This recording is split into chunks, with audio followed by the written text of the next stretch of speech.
Y a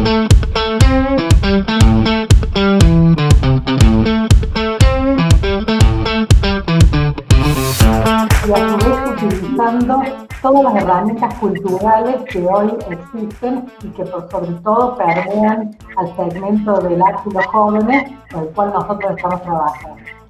Así que es realmente un honor y estamos muy gustosos y estamos muy motivados a escuchar qué nos van a decir sobre qué podemos hacer con este desafío que tenemos al respecto de la virtualidad. Si me permiten, voy a pasar a presentar a los profesores aquí presentes.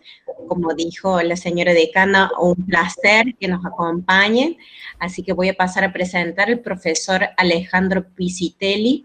El profesor estudió filosofía en la UBA con mentores como Michel Foucault, Jacques Rancière, Alain Badiou y Francisco Varela.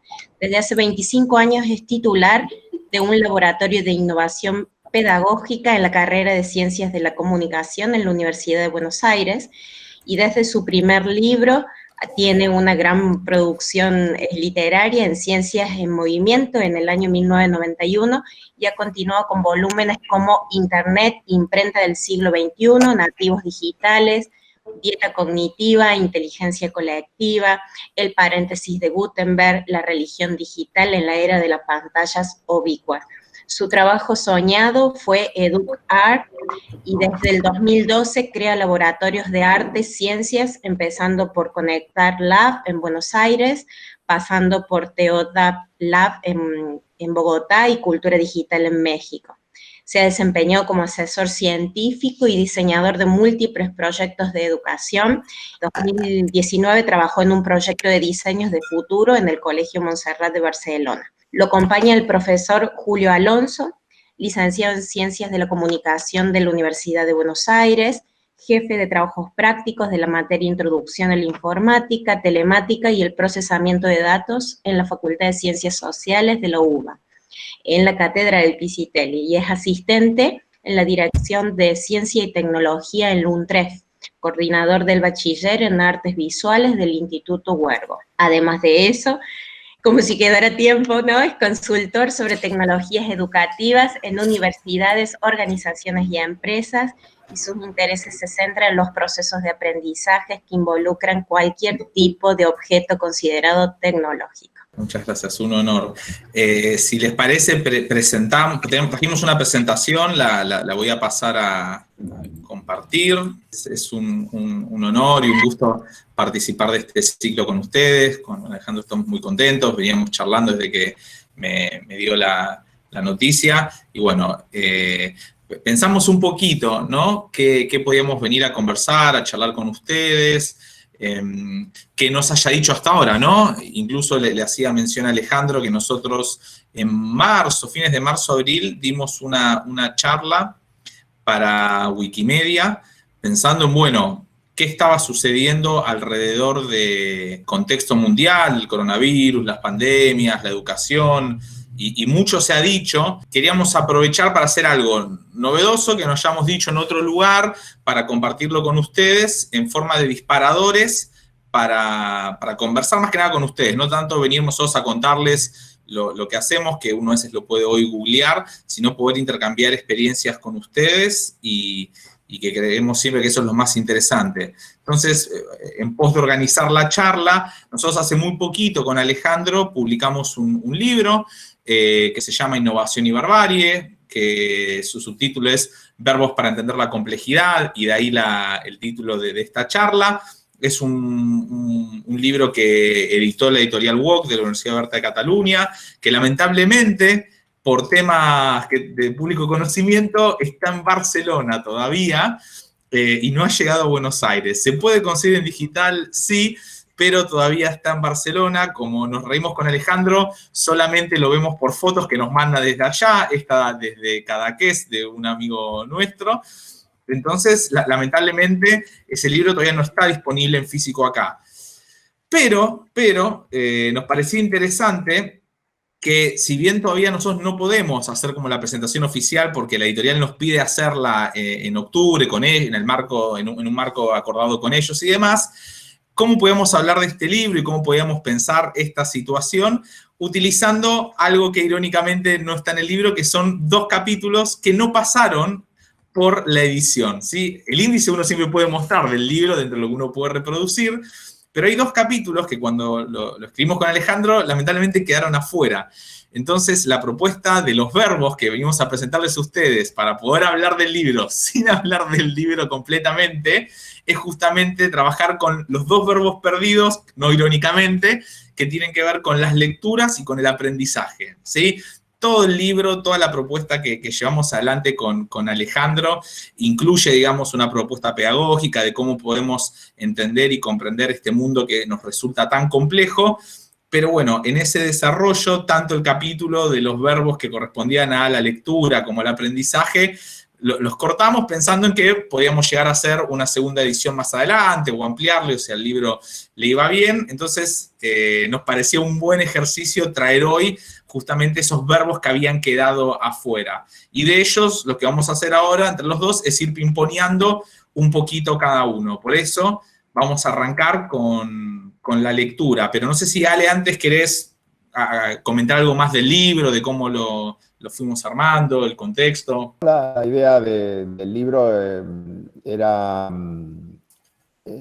salirnos un poquito de los formatos más convencionales, que son de repente grandes mamotretos, grandes tratados, muchas palabras, estamos muy preocupados, y más en este momento, ¿no?, con lo que se llama la infoxicación, la intoxicación informativa, la redundancia, la anorexia cognitiva, y por eso queríamos salirnos de ese formato y ir a un formato de cápsulas, un formato más de conectivos, un formato que tuviera que ver más con esta idea de ir tocando distintos temas, ir hilvanándolos. Tenemos ejemplos, tenemos un amigo que se llama Alfonso Cornella, que vive en Barcelona, viene trabajando hace 25 años también en cuestiones que tienen que ver con el mundo digital, tiene un sitio llamado economía.com, y él sacó muchos libros que son así, son libros cortitos, que tienen de repente 100 ideas, 10 verbos, 10 verbos que se pegan entre sí. Entonces, el primer punto es ese, ¿no? O sea, hacia formatos breves, formatos cortos, formatos empíricos también. Nos estamos hartos un poco de la abstracción, hartos de la formalización, hartos de los discursos, hartos de las narrativas desencarnadas. Entonces, bueno, por un lado vamos a ir a este formato, que es un formato corto, y también vamos a ir a pasar del sustantivo al verbo. Por eso, cuando estábamos hablando de objetos digitales, nos hace un poco de ruido. Está bien que haya objetos digitales, ¿no? Porque hay objetos analógicos y objetos digitales. Tenemos un amigo, Alem Manovich, que está trabajando hace más de 10 o 15 años en estas cosas, pero nos interesan más los verbos. Y entonces la idea de, bueno, cómo se pasa de una cultura que está centrada en los sustantivos, en los objetos, a una cultura de los verbos. Y los verbos tienen que ver más con esta idea de la acción, de la pregunta, de la movilidad, de ir conectando, ¿no? Entonces, verbos, no sustantivos, formatos pequeños, cortos, mucha conexión. Siempre tenemos inspiradores. Gregory Bateson es uno de nuestros grandes inspiradores. Bateson murió hace ya 40 años, en el año 80. Y él trabajó mucho lo que él llamaba la ecología de las ideas, la ecología de la mente, ¿no? Y que tenía que ver con, bueno, cómo se establece conexiones entre las cosas. El Bateson actual se llama Joe Ito, que fue hasta el año pasado, fue el director del Media Lab del MIT durante 10 años. Y es una persona que está muy obsesionado con lo que él llama lo antidisciplinario. No lo interdisciplinario, no lo transdisciplinario, sino lo antidisciplinario, ¿no? Y el Media Lab del MIT, que es el laboratorio más interesante del mundo en estas cosas, están trabajando justamente en cuestiones muy antidisciplinarias. Entonces, sobre la base de lecturas, de conocimiento, de contactos, de experiencias, de haber trabajado, como decía recién la presentadora, en estos laboratorios que venimos haciendo desde el año 2002, empezando con Conectar Lab, en Conectar Igualdad, que son laboratorios maker, son laboratorios que tienen que ver con la cultura de la transformación de la materia, son materia encarnada, tiene que ver con manos que piensan, tiene que ver con articulación entre arte, ciencia, diseño, ingeniería. Bueno, en el tumulto, ¿no?, que se arma entre todas estas cosas, queríamos avanzar y proponer esta cuestión de estos verbos que, bueno, por cuestiones editoriales, porque se hizo demasiado largo, porque tenía que ver con el formato de la colección, me dijeron, miren, no caben los 6 verbos. Entonces, bueno, ahí tuvimos, ¿y ahora qué hacemos? ¿Quién se va? ¿Qué verbo? Ningún verbo se quería ir, ¿no? Bueno, entonces finalmente decidimos que se iban a ir los verbos educativos, porque esos ya tenían otros lugares, están más conocidos o tienen que ver con temas que son más afines a la universidad. Y dejamos los verbos que eran más verbos prácticos, ¿no? Verbos que tenían más que ver con el ser, que tenían que ver con el conectar, que tenía que ver con esta cuestión de la innovación y el trabajo. That's all, folks. Sí, como decía Ale, cada uno de los capítulos tiene sus apartados, digamos, sus cápsulas, y dentro de ellos hay 5 apartados más, es decir, dentro del 1.1, Madres de la Invención, hay 5 subcapítulos más, digamos, y cada uno de esos subcapítulos es un libro.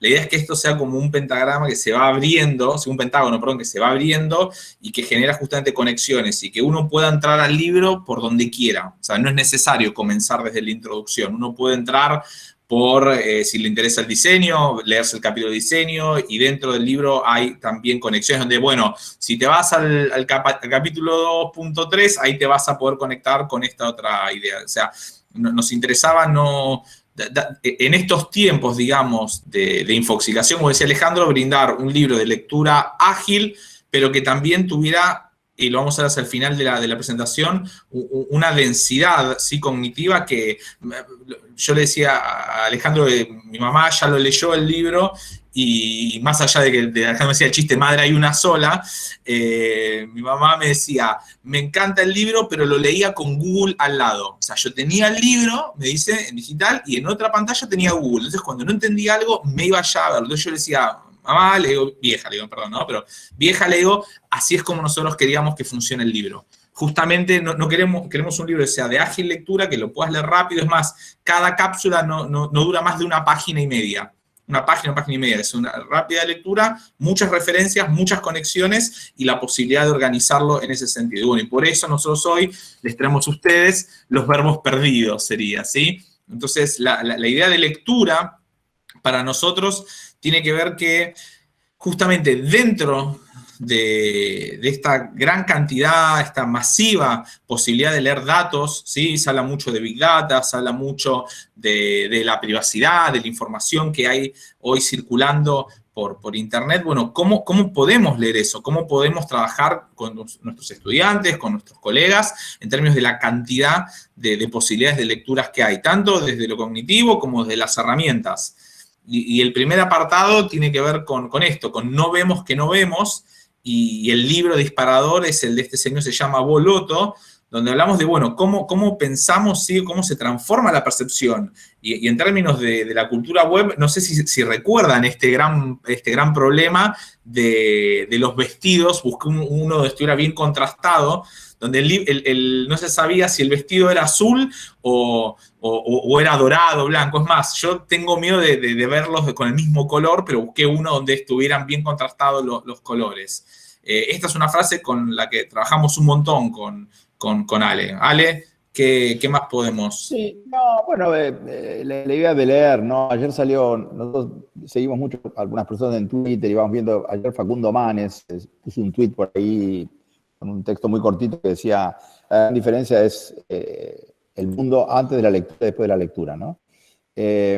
Para nosotros leer pareciera que fuera nuestra propia naturaleza, aunque es una segunda naturaleza. En el mundo todavía hay más de 800 millones de personas que no leen. Y alfabetos funcionales hay muchísimos. Cuando uno dice leer, bueno, pero leer quiere decir tantas cosas distintas, ¿no? Si leer es entender lo que dicen las letras, leer es entender el subtexto, leer es entender las conexiones, leer es entender las estructuras. Entonces, así que una de las cosas que nos gusta mucho es decimos leer se dice de muchos modos. Cuando yo fui a la Facultad de Filosofía y Letras, una de las cosas que me llamó la atención era Tenía un profesor de filosofía que es muy bueno, que fue uno de los mejores profesores de filosofía antigua, que se llama Conrado Eggersland. Y cuando yo entré a la clase, porque yo estaba estudiando letras en esa época, no me gustaba mucho cómo estaban enseñando las cosas. Y él escribió en griego, en la pizarra puso toon, legetai, polajos, ¿no? En letras griegas. Y dice, ¿qué quiere decir eso? Toon, legetai, polajos, ¿no? Porque el ser se dice de muchos modos. El ser, ¿no? Bueno, ahora lo que estamos hablando es la lectura, se dice de muchos modos. Hay un brillante ensayista español que se llama Daniel Casaní, que tiene justamente un libro que se llama Leer entre líneas, en donde bueno, dice, ¿leer qué? Leer como un científico, leer como un artista, leer como un exegeta, leer como un hermeneuta, leer, como decía Galileo, ¿no? La naturaleza está escrita en caracteres matemáticos y la función del científico es descifrarla, ¿no? O sea, hay muchas lecturas posibles. Pero en este momento, la lectura que me parece que es más importante, la lectura que tenemos que llevar todos adelante nosotros, es la lectura de la realidad confusa, más en la Argentina en este momento, ¿no? Donde uno levanta la vista y hay millones de conflictos y millones de cosas que no se entienden y millones de situaciones de todo tipo. Entonces uno dice, bueno, leer, ¿pero leer qué? Bueno, leer la realidad, leer los programas de computación, leer el mundo digital, leer las otras culturas, leer las otras generaciones, ¿no? Mañana teníamos una charla con Julito sobre diseño del futuro, y si uno tiene que diseñar un futuro, es muy diferente si lo diseña si tiene 25 años, tiene 50 o si tiene 75, ¿no? Entonces, las lecturas generacionales son muy distintas. Hablamos del libro, pero el libro en realidad, el lugar que más le compete a este libro es el espacio digital, los links, porque en realidad permanentemente un link llama al otro, así como la madre de Julito tenía que ir, en vez del diccionario, ir a Google. El libro en digital es más interesante porque si no, yo tengo que estar haciendo clic, ir al Google, etcétera, mientras que si lo tengo en digital le pongo links a todos lados, los míos, pero puede haber otros, los nuestros, navegamos la información de manera distinta. Miren qué curioso, un libro de verbos que no está cómodo en el papel, un libro de verbos que se siente mucho más cómodo en el fluir digital, en el fluir de las interconexiones, en esto que inventó Tim Berners-Lee hace más de 30 años atrás cuando inventó la web y había una cosa que se llama hipertexto, hypercar y ese tipo de cosas que permitía estas conexiones, ¿no? Entonces, leer qué, leer cómo, leer dónde, leer cuándo y sobre todo leer complejidad, porque si de alguna de las cosas que tenemos que avanzar muchísimo, como decíamos esta mañana, tenemos un amigo llamado Antonio Lafuente, es un español brillante que está en el CONACYT español, y trabaja mucho la idea de ciencia abierta, de Open Science, hace muchos años. Sacó una nota la semana pasada, brillante, diciendo que del COVID lo más importante que él rescata es la forma de hacer ciencia, colaborativa, colectiva, en tiempo real, saliéndose de la burocracia y yendo a los temas que importan. Porque si la ciencia no resuelve los temas que importan, ¿para qué queremos ciencia? Creo que es clave para nosotros, Alejandro decía también recién, no solo ser antidisciplinarios en el sentido de poder justamente buscar nuevas formas de leer el mundo y entender la complejidad, y también buscamos ser antirreduccionistas en nuestras lecturas y en nuestras propuestas. Esta frase que había quedado, porque lo interesante de esto fue volver a leer para preparar esta charla, fue volver a leer los capítulos que quedaron afuera, y nos encontramos con esta fábula, si uno quiere, o este cuento chino, irreduccionistas, ahí está, gracias Ale, en relación a cómo se nombran las cosas y cómo cuando uno puede nombrar las cosas de distinta forma, realmente cambia nuestra percepción de lo que vemos, de lo que entendemos y de cómo conocemos. Por eso, para nosotros la lectura tiene que ver con esto, cómo lograr combatir a estas cegueras cognitivas que tenemos nosotros por nuestras quizá deformaciones, más que formaciones. Entonces, poder jugar en este sentido. También otro de los capítulos remitía al elogio del desorden, ¿no? Tenemos que leer, pero hay mucha información. Entonces, tenemos esta charla TED divina. Esta presentación nosotros se la van a poder acceder, tienen los enlaces, tienen todo para que lo puedan utilizar. Y ese señor que está en el medio se llama Barry Schwartz, y él habla en una charla TED bastante conocida sobre la paradoja de la elección. Ante tanta información, tanta posibilidad de elegir. Es más, hoy en la reunión de la mañana con nuestros estudiantes de la universidad, hubo todo un ejercicio donde había una ansiedad por conocerlo todo y por la imposibilidad de querer hacer todo. O sea, dice, vemos tantas cosas, dice, sabemos que la información está ahí, sabemos que podríamos tomar acción política sobre algo, pero no lo hacemos. Y un poco lo que nosotros hablamos con ellos es de esto, ¿no? Hoy tiene uno una paradoja respecto de qué puede elegir. Y ahí nos reíamos con Alejandro de estas dos miradas. Por un lado, del lado derecho nuestro, digamos, a la pantalla, la más conocida, que es Marie Kondo, que se hizo famosa el año pasado con su serie en Netflix y subió con La magia del orden, ¿no? Cómo hay que tener todo limpio, todo divino, todo hermoso. Pero del otro lado nos encontramos con este señor que se llama Tim Harford, que hace todo un elogio al desorden y nos pareció fenomenal. Porque vieron que está la frase esta de mi desorden es mi orden, pero bueno, de ahí a que haya todo un libro que lo fundamente y que explica justamente cómo en lo que uno puede considerar un desorden hay justamente un filtro. Harford dice, en una mesa llena de libros y de páginas, dice, justamente hay una jerarquización, donde uno por desorden dice, justamente si yo estoy moviendo cosas y las pongo arriba y voy armando la fila, hay una lección, hay una jerarquización respecto de lo que elijo y lo que no elijo para poder leer o buscar. Lo que está más arriba, en algún sentido, es más importante que lo que ha quedado abajo. Y justamente es un libro divino para poder confrontar. Entonces, como siempre decimos Alejandro, acá no es si somos equipo Marie Kondo, como dicen ahora, hashtag Team Kondo o Team Harford. La idea es justamente poder trabajar esta complejidad. Entonces acá esta linda triada entre Harford, Schwartz y Kondo. Lo bueno de esto, con Alejandro nos vamos complementando, van a ver que les va a ir dejando comentarios en el chat, así que también eso después lo vamos a recuperar. Otro de las cápsulas es esta frase que, a ver, yo esto lo aprendí en 2013, creo 2014, siendo ayudante de Alejandro, y hoy sigue súper vigente, que es la idea del mundo VUCA o VICA y de los hiperobjetos. ¿Ale? Bueno, VUCA sí, yo iba mucho a la UIMP, que es la Universidad Internacional Méndez y Pelayo, tiene unos cursos en Santander, un lugar divino en España, en el norte.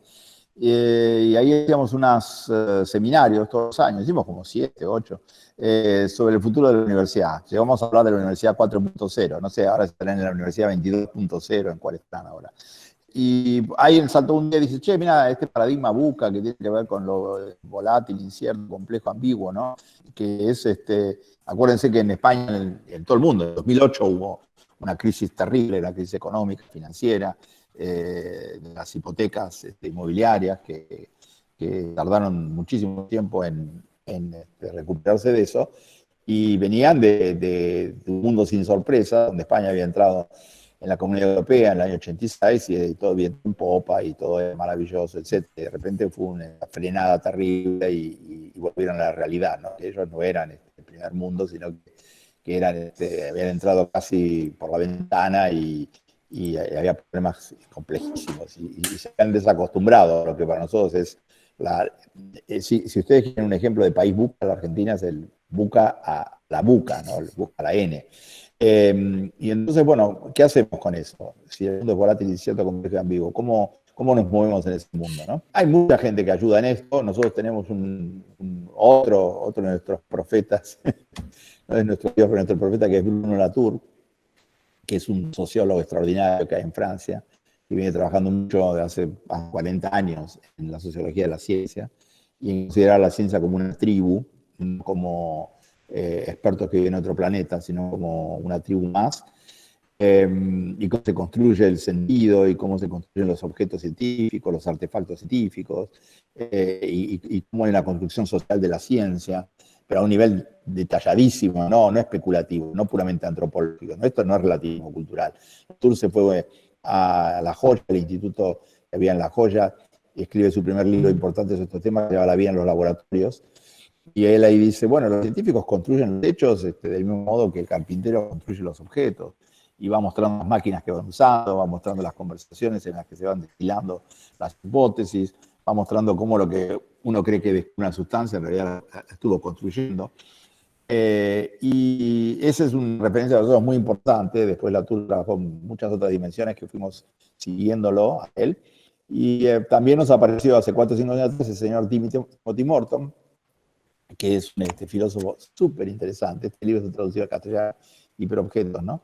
Él es curador de exposiciones, hizo una justamente en Barcelona, en el MACBA, que se llamaba El fin del mundo. Estuve ahí brillante, como las pantallas y cómo se iban mostrando cuestiones que tenían que ver. Hiperobjeto es un objeto que nos trasciende. O sea, es algo que no es que vamos a agarrar y con la lupa y vamos a decir, mira, esta es una especie tal o que yo. El hiperobjeto es de una dimensión tal que nosotros no tenemos herramienta para entender los hiperobjetos. Un hiperobjeto clave clásico es el cambio climático. Otro hiperobjeto es el coronavirus. Son objetos convencionales. Son objetos de una dimensión, de un impacto, de una trascendencia. Aunque estemos esperándolos, como es el caso del cambio climático, como no lo aceptamos, es siempre nuevo lo que está pasando. Y entonces obliga de vuelta a generar estos dispositivos y herramientas cognitivas. Y el libro Innovación y Barbarie, justamente lo que se postula es como una caja de herramientas, como un dispositivo para entender estos fenómenos, buscando policausalidades, hablando de polialfabetismos, insistiendo en que los recorridos tienen que ser de todas las perspectivas. O sea, el fenómeno del coronavirus no puede ser que lo dejemos en manos de los epidemiólogos, o que lo dejemos en manos de los infectólogos, o que lo dejemos en manos de los políticos, o que lo dejemos en manos de ciencias duras. No, tiene múltiples dimensiones. Y como no lo tratamos así, como lo redujimos a un fenómeno puramente sanitario, no nosotros solamente, empezando por la Organización Mundial de la Salud, por las Naciones Unidas, por todo el mundo, ¿no? Y hay otros países que lo trataron peor todavía, porque lo siguen ignorando, como fue el caso de Brasil y el caso de Estados Unidos. Pero si no entendemos que son hiperobjetos, y los hiperobjetos requieren otras lecturas, de vuelta, hiperlecturas, entonces tenemos problemas. Por eso, para los hiperobjetos necesitamos hiperlecturas. Alguien que nos puede dar una ayuda en esa hiperlectura dentro de la complejidad es este señor que Alejandro comentó hace unos minutos, que se llama Lev Manovich. Lev Manovich es un estudioso de las ciencias sociales, pero que también ha estudiado en las escuelas de arte, tiene creo que un máster en ciencias de la computación, es realmente una persona que se ha dedicado a trabajar justamente en varias disciplinas y ha estudiado varias disciplinas, tiene su cátedra en la Universidad de Nueva York, si bien también sigue realizando trabajos, y su mayor desafío, digamos, y el término que ha acuñado y que saca un libro ahora a fin de año, es la idea de analítica cultural. Él dice, hoy tenemos de manera muy provocativa la posibilidad de romper con las dos metodologías de estudio clásica que tienen las ciencias sociales y las humanidades, que son las investigaciones o posibilidades de lectura de datos más macro, que son las que tienen, digamos, la sociología, cuando hacen encuestas, digamos, en gran cantidad, o los métodos más micro, dice él, que son los que pueden llegar a ser los antropólogos o incluso los psicólogos, ¿sí? donde hay entrevistas en profundidad. ¿Cuál es la diferencia? Dice, la cantidad de datos que se generan. Micro, podemos generar muchos datos, pero de pocas personas. De manera macro, podemos generar muchos datos de muchas personas, pero pocos, ¿sí? En relación a cada uno de los individuos. Hoy con Internet, dice Manovich, y con los distintos elementos que nos permiten los software, él también es un estudioso del software, podemos tener ambas. Es bastante provocador, es muy interesante, pero lo que él dice es, con la cantidad de información que hoy nosotros subimos a la web, de nuestras vidas, de lo que hacemos, ni hablar de la cantidad de metadatos que se generan en los celulares solo por el uso, sin tener que publicar, conexión, geolocalización. Dice, si yo puedo acceder a esa información, si es que puedo, esa es una de las preguntas y las charlas respecto a la privacidad y demás, si yo puedo traer toda esa información, puedo tener datos en tiempo real de un montón de personas y hasta en su totalidad, que incluso es algo también muy interesante dentro de esa provocación, donde él dice, hasta dejaría de existir la idea del recorte de un objeto. Nosotros todos sabemos que cuando tenemos que estudiar un objeto y cuando lo construimos, hay un recorte necesario porque no podemos abarcar la totalidad, por tiempos, por espacios, por financiación, por proyectos. Manovich, eso que ustedes ven atrás, son todos una construcción de displays enorme, que miden creo que como 30 metros de largo por 10 de alto, donde tiene televisores, y él lo que revisa y junta son, por ejemplo, selfies. Él tiene todo un trabajo muy bueno que se llama Selfie City, donde lo que hizo fue capturar de Instagram todas las fotografías que se subieron en un determinado tiempo, en un momento de tiempo, un periodo de tiempo, de las distintas ciudades. Entonces él dice, bueno, ¿cuál es la selfie representativa de Hong Kong? ¿Cuál es la selfie representativa de Buenos Aires? ¿Cuál es la selfie representativa de Nueva York? Y no tiene 10 fotos, 15 fotos, analiza de a millones de fotos. Entonces, ese es un número súper importante, porque estamos hablando de otra escala de investigación. Y con estos software él los puede como superponer, sacar características, tomar información respecto del brillo, qué tipo de cámara es, en qué momento se sacó del día, la iluminación. Es muy impresionante los desarrollos de trabajo que hace él, donde dice, bueno, ¿cómo podemos analizar la cultura hoy, esta cultura digital? Y él desarrolla todo un mundo. Entonces, ¿cómo poder leer esa complejidad? ¿Cómo podemos conseguir estos lentes hiper? Bueno, Manovich es una persona que nos permite hacerlo, ¿sí? Por el lado de aprender, ¿sí? Que es el otro capítulo, porque así podemos charlar con ustedes un poco, que son menos 20, una de las primeras ideas que nosotros tenemos con Alejandro y que se une, digamos, al principio y al final, de esta primera slide al último, tiene que ver con esto, con este libro de Elizabeth Edward sobre el Teaching Position, que cuando Alejandro me lo dio, a mí un poco me voló la cabeza. ¿Por qué me voló la cabeza la idea de Edward, ¿vale? de que es imposible o es inevitable la enseñanza? Bueno, Elizabeth es una profesora de la Universidad de Nueva York, que en realidad viene de sus estudios del cine, ella. Y tiene un libro de conversaciones muy interesante con María Caso, con la pedagoga esta, que acaba de publicar un libro en España, se llama Esto no es una clase. Y Elizabeth es una persona absolutamente espectacular y también está trabajando ahora mucho sobre arquitectura del aprendizaje, sobre espacios físicos, ¿no? Y el Teaching Positions, básicamente ella toma una figura que es lo que ella llama la direccionalidad en el cine, ¿no? Una pregunta que siempre se hace el crítico, pero también el director es, ¿quién piensa en la película que soy yo? Y entonces ella lo que lleva es esa pregunta a la clase, ¿no? ¿Quién piensa esta clase que soy yo?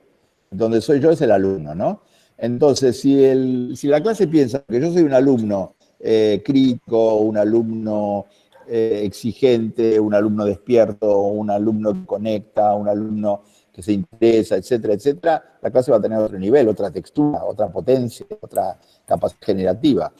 Si la clase piensa que uno es un alumno convencional, un alumno tradicional, un alumno que está sentado ahí para repetir lo que uno dice, el direccionamiento no va a operar, ¿no? Entonces, a partir de esa idea de direccionamiento, las potencias son realmente muy interesantes, muy espectaculares, y Elizabeth nos ha enseñado muchísimas cosas en una dirección muy parecida a lo que hace Mariana Mayo también, ¿no? Y cuando Julito hablaba recién de la imposibilidad de la enseñanza, esto es una cosa que la gente que hace psicoanálisis, bueno, ustedes en psicología de psicoanálisis, tiene muy claro, ¿no? Freud hablaba de que había 3 cosas que eran absolutamente imposibles.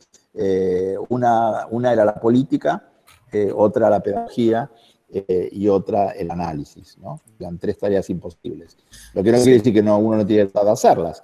Justamente tiene que tratar de hacerlas a pesar de su imposibilidad. Por eso el desafío es tan enorme y tan grande. Ahí está, Lacan con los 3 imposibles, agrega Patri.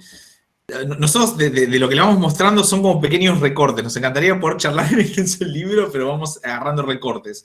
Y otra de la propuesta del capítulo es esta idea de los emergentes y los desviados, que es muy interesante poder prestar atención de manera sencilla qué sucede en el acto de enseñar, ¿no? Con los estudiantes cuando de repente realmente se nos desvían o hay algo que emerge que no estaba esperado dentro de ese espacio didáctico, de ese espacio que nosotros nos estamos proponiendo. A la izquierda hay ese librito, se llama Dupanc aplicado, Aprender para Aprender. Es todo un escrito que desarrollamos en 2011, que estuvo escrito por docentes de la cátedra de Alejandro. Yo escribí parte de ese libro, el capítulo de la derecha, donde dice, usted está aquí, lo escribí yo como alumno. Y el del medio es Dupanc Sarmiento. Eso es algo que hice yo como estudiante en un proyecto al cual me invitó Alejandro en una escuela, en el colegio número 2 Sarmiento de Recoleta. Había un busto de Sarmiento y nosotros íbamos a hacer toda una propuesta con las primeras computadoras Conectar Igualdad. Y nada, yo era, como me han dicho, un niño irreverente, por no decir otra cosa. y yo decía, qué bien poder ponerle una cresta a este busto de Sarmiento, y como si hacía eso me iban a echar de la escuela, del proyecto, lo hice online. Manejo algunas herramientas como Photoshop, hice esto. Me acuerdo que lo proyectamos en la presentación del proyecto el primer día, la directora me quería cogotar igual, aun cuando no se lo hubiera puesto, y me parecía genial, porque incluso en mi humilde concepción yo decía, yo creo que Sarmiento era el primer Dupanc, le digo, toda su concepción de la educación y de poder reinventarse, él estaría totalmente de acuerdo en que diéramos vuelta al aula, pensáramos los contenidos de otra forma, un día podemos volver a juntarnos a charlar y a hablar, pero nosotros lo que hicimos fue juntar cursos, entonces de repente teníamos segundo y tercero juntos, cuarto y quinto juntos, nada muy loco tampoco, pero hicimos como una reinvención del espacio educativo en esta escuela pública del barrio de Recoleta. Entonces siempre nos pareció divertido cómo reapropiarnos de esos elementos que a priori, a ver, después podemos charlar respecto de las concepciones que tenemos cada uno de la educación, pero hay veces que los estudiantes nos generan preguntas o nos generan situaciones totalmente disruptivas que a veces uno las corre, las oculta, las pisa. Pero cuando uno entiende que cuando hay un emergente o hay algo que parece desviado de nuestro camino, lo podemos retomar, generar, hace mucho más rico el proceso de enseñanza y realmente es algo mucho más interesante. Pero bueno, es cuestión de poder de vuelta, volvemos a lo anterior, poder verlo también. Y para esto creo que lo mejor que vamos a hacer, que esto es algo que también me mostró Alejandro, me parece genial, es lo que ha hecho este señor John Brockman con su revista Edge. Por eso hay que preguntar. Ale, ¿qué hay que preguntar? Sí, lo de Sarmiento fue, nosotros tuvimos nuestros borracheras, ¿no? Epistemológicas, se fueron cambiando. Entonces en esa época, en el 2010, 2011, 2012, estábamos mucho cosas del EduPunk. De hecho, hicimos un proyecto divertidísimo en el San Martín, que se llamó el proyecto El paréntesis de Gutenberg. Ahí lo invitamos a Brian Lamb, que era uno de los que había acuñado la idea de EduPunk, con Jim Groom, ¿no?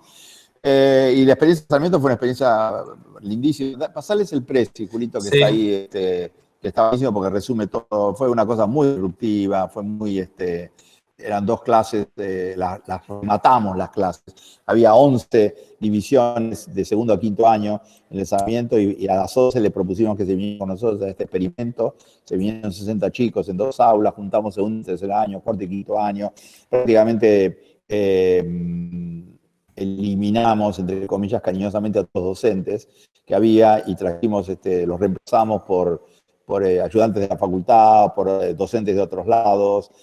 Todo se giró alrededor de materias transversales como eran diseño, economía. Nada, el Sarmiento es bárbaro. El libro, todo dedicado a la experiencia de Sarmiento. 60 chicos tuvimos, vino Alfonso Cornella, justo lo recordaba esta mañana, dio una clase para los chicos estos, que los chicos eran medios caníbales, se iban por las ventanas, había todo tipo de conflictos, el 70% venían de la Villa 31, el 30% eran chicas que iban al Teatro Colón a hacer ballet, era un experimento absolutamente increíble, pero fue una experiencia maravillosa porque terminamos con 3 proyectos. El primer proyecto lo pusimos nosotros, los chicos de la villa venían con las computadoras, sacaban fotos en el camino, iban haciendo recorridos a través de los negocios, iban a una panadería, bueno, del pan de dónde viene, todo el ciclo del trigo. Después hacíamos geometría gigantesca en el patio del colegio y los chicos dibujaban el barrio con las calles.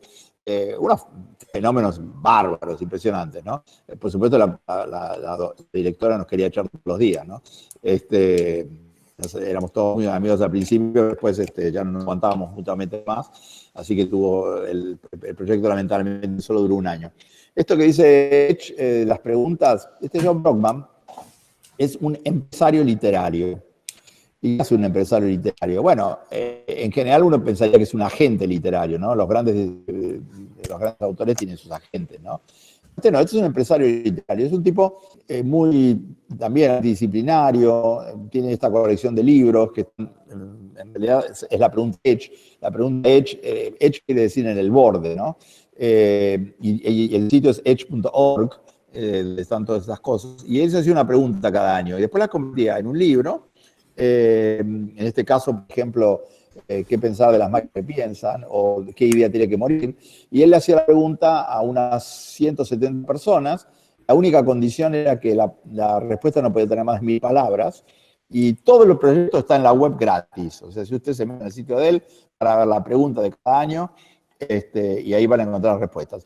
Y el tipo pensó que el proyecto se terminaba, porque hace un año o dos dijo, última pregunta, the last question. Y ahí, chao, se terminó y no hay más preguntas. No porque no haya más preguntas, sino porque él no las administra más, ¿no?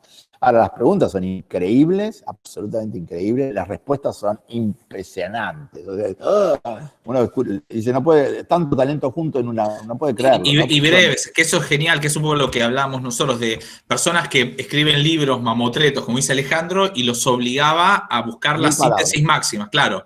No podían escribir mucho. Entonces, unos escribían menos, unos escribían 300, 200, sí, 500. Sí. Y los libros son con 170 personas que cuentan cosas totalmente diferentes, pero las personas, Pinker, Varela, tipos de primer nivel, Sí. Y las respuestas son tan buenas, las respuestas que uno de repente lee la respuesta y dice, uy, pero esto tengo que investigarlo, tengo que ver quién es este, qué hizo. El sitio está vivo y él hace entrevistas increíbles. Las entrevistas vienen en video, vienen en audio y vienen la transcripción textual en inglés. En el sitio Edge que puso Julito, edge.org, ya tiene más de 500 entrevistas. O sea, que si ustedes entran ahí es como, vieron que ahora Google sacó ahora Julito les va a contar, está hablando del post bancario. Google sacó un nuevo formato de universidad paralela, que es algo parecido de Coursera, pero es totalmente diferente.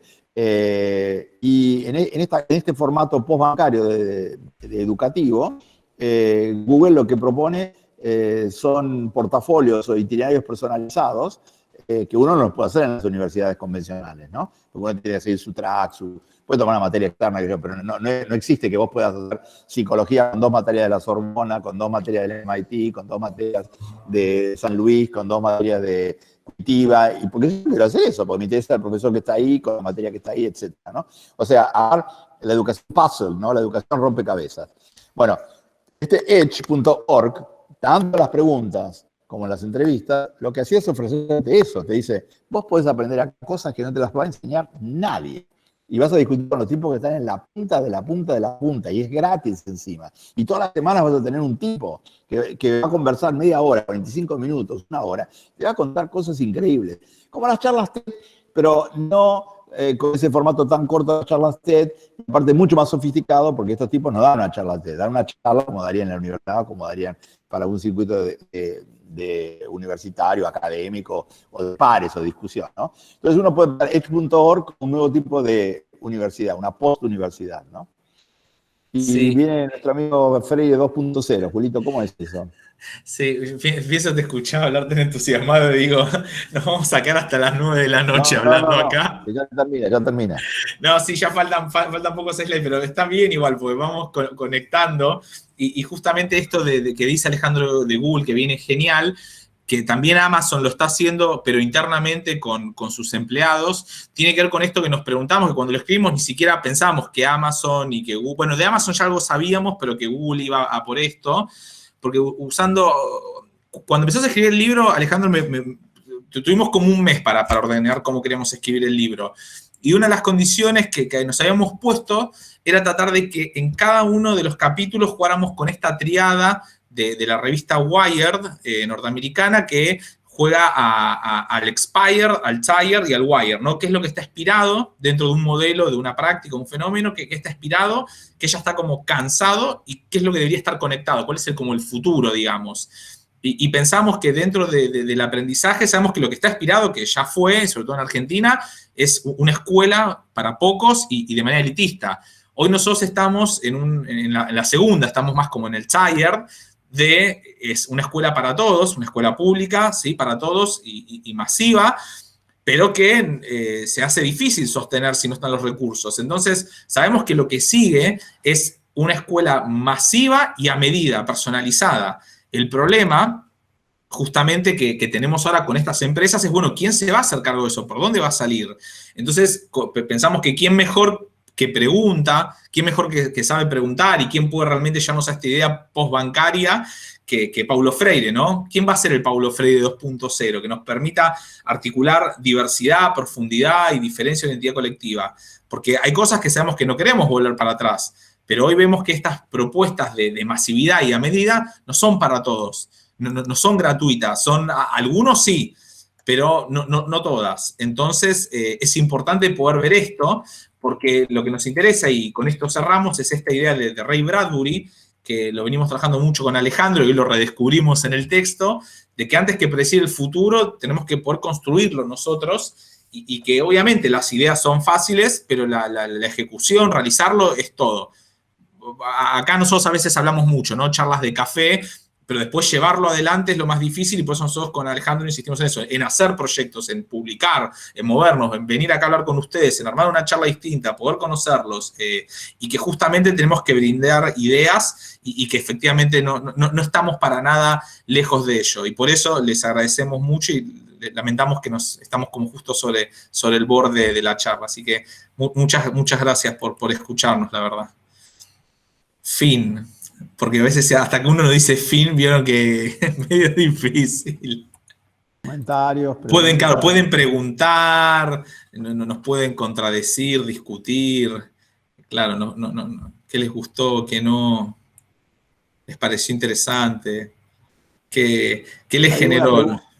Había una pregunta ahí de Patricia Altamirano. Dice, ¿seremos necesarios las personas que enseñamos?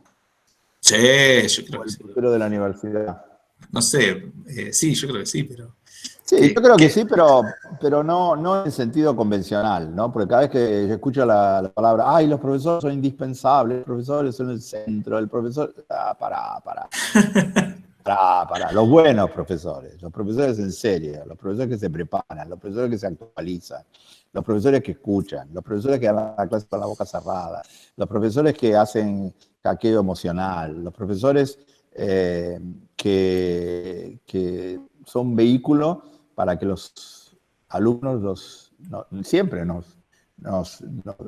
usen a todos de vehículo para llegar a otros niveles, a otras cuestiones. Pero el profesor bancario, ese no hace falta. El profesor que se levanta todos los días, como mi profesor de literatura, que siempre da lo mismo después de 5, 10, 15 años, ese no necesitamos ese profesor. ¿Y ustedes qué piensan? Los profes nos estuvieron comentando, ¿qué les sucede hoy? ¿Cómo lo están viendo esta situación? Claro, ¿cómo lo están viviendo? ¿Cómo lo están lidiando? ¿Qué tan edupán que están? Yo soy Maja, soy profesora de primer año. Hola, Marce. Tenemos 1.500 alumnos en cada cuatrimestre. Cuando vi tan gráficamente la imagen del Messi y el order, bueno, es un proceso que me atraviesa a mí constantemente, por eso del desorden personal ordenado, pero que a veces es desorden de multitasking. Y lo que a mí me sigue preocupando mucho y me ayuda en algo bastante esta charla, es que el perfil del alumno y de primer año es esa pila con las prioridades arriba, que cambia demasiado y que para nosotros es muy difícil abordar para ser un incentivador, un estimulador, que está muy lejos de ser personal en un caso así tan masivo y que, bueno, nos sigue preocupando. Me pareció interesante verlo así porque tratar de seguir ese desorden es lo que más nos cuesta a los más grandes, y si bien hacemos esfuerzos por adaptarnos, nos encontramos con ese límite de imposibilidad de que sea tan desordenado que estés terminando la clase y siguen, por ejemplo, entrando alumnos. Ahora en la virtualidad o en la presencialidad, con alumnos se te presente directamente un parcial, que pasan estas cosas. Y me pareció también muy interesante el hecho de las diferentes lecturas, porque me sigue preocupando mucho esto de ya ellos no leen como nosotros entendimos ese concepto, ese constructo que hicimos. Nos cuesta mucho generar estrategias para encontrarnos en formas de leer. Ellos leen otras cosas y de otra manera, entonces nosotros seguimos como ahí en la edad de piedra con esto de la lectura. Y los tiempos hacen a veces como bastante difícil, casi imposible, estimularlos desde la parte, bueno, personal o el desarrollo emocional a lo largo de este aprendizaje. Es solamente un comentario, en realidad es un pedido de ayuda si hay algo más que puedan darnos, pero gracias por darnos todas estas ideas y estas nuevas formas de visualizar esta realidad tan compleja y ese busca que tenemos ahora al dar clases. Gracias, Marcela, qué bueno, buena experiencia. Sí, sí, es muy, nosotros lo entendemos, lo he hablado con compañeros, colegas del CBC, que se hablamos con Alejandro, me dice, a mí me encantaría, me dice, ser disruptivo tecnológicamente, pero doy una clase de política 1 en el CBC a 500 estudiantes a la vez. Y me hace así con la manita, me dice, ¿cómo hago? Me dice. Como solo, ¿no? Me dice, si tuviera un plantel de 10 ayudantes, bueno, hasta lo vemos, pero tengo 500 personas, ¿qué? Entonces, sí, es un desafío encontrar las maneras. Ahí vemos que hay comentarios también de Laura. Laura, ¿querés agregar algo más de lo que escribiste? ¿Dónde estás, Laura? Sí, vos, vamos. ¿Saben qué es lo peor de esto? Nosotros nos quejamos a nuestros estudiantes, nosotros lo hablamos con Alejandro todo el tiempo, pero cuando les toca a ustedes estar del otro lado, hacen lo mismo, apagan la cámara, no ponen el micrófono, son igual que sus estudiantes, así que no se olviden nunca de eso, porque nosotros lo hacemos también. Sí, Lau, quiero escuchar tu voz, quiero conocer tu voz, por favor. Bueno, buenas tardes, Sí, buenas tardes hola. a todos. ¿Qué tal? Bien. Nada, fue un comentario de estudiante de maestra de primaria. Estoy en el 3er año y bueno, es la temática que estamos dando justamente en TICS, de todo lo que pasa hoy en día con la pandemia, de que no logramos incorporar la tecnología a la escuela, que estamos con esa escuela clásica de solo el libro y nos olvidamos de la pantalla, de toda la información que hay en ella, de que los niños acceden constantemente, con ayuda o sin ayuda, y bueno, que hay que ayudarlos justamente a saber cómo indagar con la información, cuál es cierta, cuál es no, que hay cosas peligrosas y Sí. todo eso. Que bueno, que la tecnología sirve para construir nuevos conocimientos y bueno, es incorporarla, pero hay que encontrar el punto también. Pero Sí. si no aprendemos a utilizar las herramientas, bueno, va a ser difícil que la incorporemos Sí. en la educación. Sí, pero hay ¿Puedo hacer una un cosa más comentario? más Perdón. amplia. No, Sí, no. pero hay una cosa más amplia, por eso le puse eso de Carrión. La transformación que está en curso ahora no es una transformación educativa, es una transformación cultural. La idea de cultura es la que cambió completamente. Los objetos culturales han cambiado. O sea, los objetos culturales que nosotros teníamos hace 20 años, 30 años, durante 50, 100, 200 años, no son los mismos ya. Entonces, como los objetos culturales son otros, y si nosotros no sabemos qué especies animales son estos nuevos objetos culturales, entonces va a ser muy difícil que podamos hablar con los chicos o que podamos entendernos. Porque sí, el otro día salió un TikTok de un chico que explicaba el marxismo a través de TikTok y se armó un tole-tole con eso, un pibe de 17 años que estaba hablando de eso. ¿Y cómo puede ser que explique? Y bueno, pero eso tuvo, qué sé yo, miles, decenas de miles de visionados, ¿no?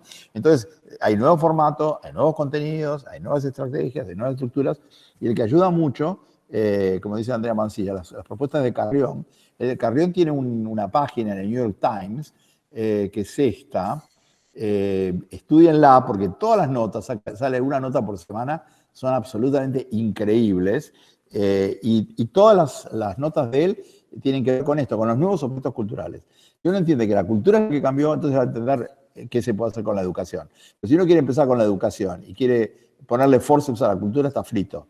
Porque la cultura es la que contiene la educación, no es la educación la que genera la cultura. No, me venía como definir esto de que la pandemia me provocó como un desconcierto convulsionador, digamos, y verbalizando la palabra, ¿no? Como una convulsión que lleva a replantear la tarea docente, a sacudir y como una sensación de reinventarse, ¿no? Forzosamente, primero porque no sin resistencias, digamos, uno se resiste todo lo que puede primero y después acepta como el movimiento y bueno, y va subiéndose ese movimiento y se va reinventando. Si no, la tarea docente posiblemente hubiera seguido bastante estática, a lo mejor durante muchos años, y esto de la pandemia me parece que nos llevó como a eso, ¿no? Como esa sacudida, obligada, pero también como creativa en la tarea docente y cada uno haciendo lo que puede, incorporando como puede.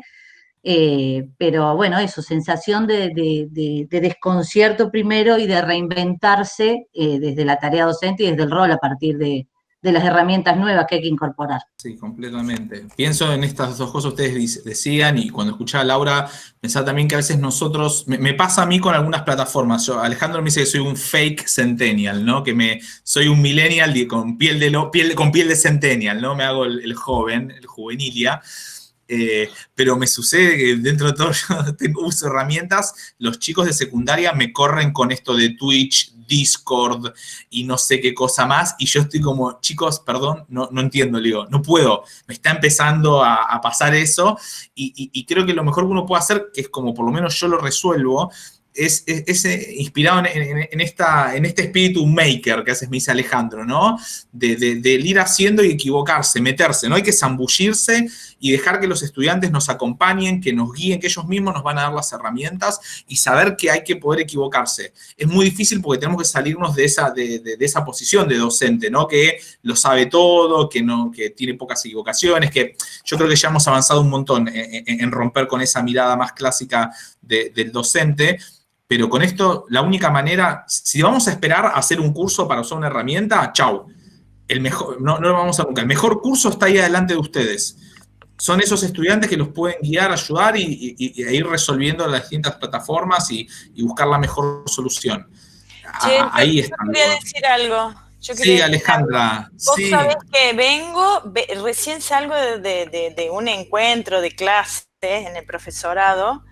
Y vos sabés que entro y veo lo del elogio del desorden y digo, ay, se ve que yo necesitaba entrar justo en ese momento, porque vos sabés que termino el encuentro y le digo a los profes que están conmigo, a mis ayudantes, nos íbamos a juntar hoy a supervisar, le digo, si nadie tiene para supervisar, no supervisemos porque hoy cumplo 15 años de casada, nos vamos de fiesta con mi marido, así que no supervisemos. Terminamos el encuentro y le digo, no, quédense 5 minutos, necesito supervisar. Sentía que había entrado el viento por la ventana y me había volado todos los papeles. Me desordenó todo. Esto que decía la compañera de reorganizar, te pone en jaque todo el tiempo, porque tenía organizado el encuentro de determinada manera y quise usar el Paddle y quise pasar un video y los chicos querían hablar y participar, y en un momento, viste, cuando decís, ¿qué hago con toda la estructura con la que tal vez en la presencialidad hubiera salido de una manera que, lo que decía María Virginia, ¿no? Esto de que te descoloca, que también está bueno, pero hay que bancársela, por eso te decía, me encantó lo del elogio del desorden y lo de reinventarse. Bueno, nada, que quería aportar eso, que me vino bárbaro, entré en el momento justo y ahora me voy a poner a leer de qué se trata eso. Bueno, genial, nos alegramos con el elogio del desorden. Para este momento poder organizar. Como dice Alejandro, el viento ayuda. Así que bueno, sí. No sé si tiene alguna pregunta más, sino para cerrar. A mí me gustaría, en la misma línea de los compañeros y compañeras que me preceden, decir que la verdad que es muy difícil salirse del rol docente. Quizás sí construir la clase, escucharlos, bla, bla, bla, pero a mí me gusta TikTok. Me paso mucho tiempo mirando TikTok, la paso bárbaro. Me gusta más que Instagram. La verdad que y veo que tenemos con los estudiantes un lenguaje común, porque hay cosas que están prefijadas, preformateadas ahí, y no en otro lado, y el resto no lo entiende. Pero honestamente tengo hasta temor, porque esto va tan rápido, no tengo tampoco, por la edad posiblemente, no sé por qué, tanta capacidad para ir tan rápido.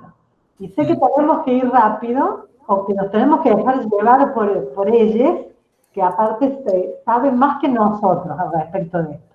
Entonces, ¿cómo enseñar historia de la psicología?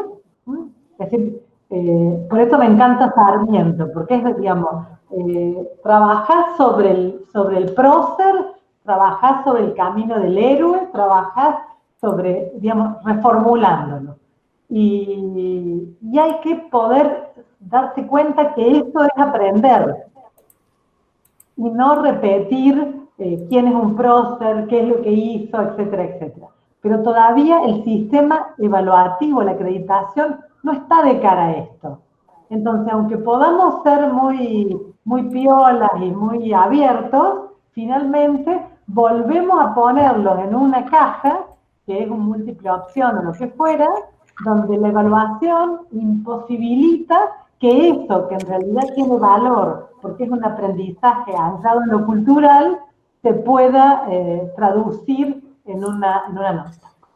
Estoy de acuerdo que es una tensión constante. O sea, no... lo que hablábamos recién, una cosa es la experiencia del usuario, nosotros como usuario, otra cosa, nosotros tratando de reutilizar eso como una herramienta pedagógica. Esto podemos ir hasta el infinito. Tengo una serie de trabajos hechos con Instagram, donde traté de transformar a Instagram en un objeto de estos, como decía Alejandro, cultural o vagamente identificado para trabajar con los estudiantes, pero también como objeto pedagógico de investigación por los estudiantes y a la vez como elemento de comunicación, donde se comunicaba en tiempo real lo que íbamos estudiando sobre esa cuenta de Instagram con los autores y demás. Y es difícil, lleva tiempo. Pero bueno, nosotros también ya tenemos que partir, les pedimos disculpas. Respecto de lo de ludificación, es otra charla larga, pero ahí les dejamos un link. Está por salir una revista que se llama Ludorama, donde ahí va a haber un montón de artículos, incluso una de nuestras colegas de la universidad va a escribir algo sobre gamificación, una genia, Sofía Álamo, que ella también está trabajando estas cosas. Así que ahí tienen un poco ludificación, gamification, y la otra persona que tienen que seguir para eso es Durgan Nalar.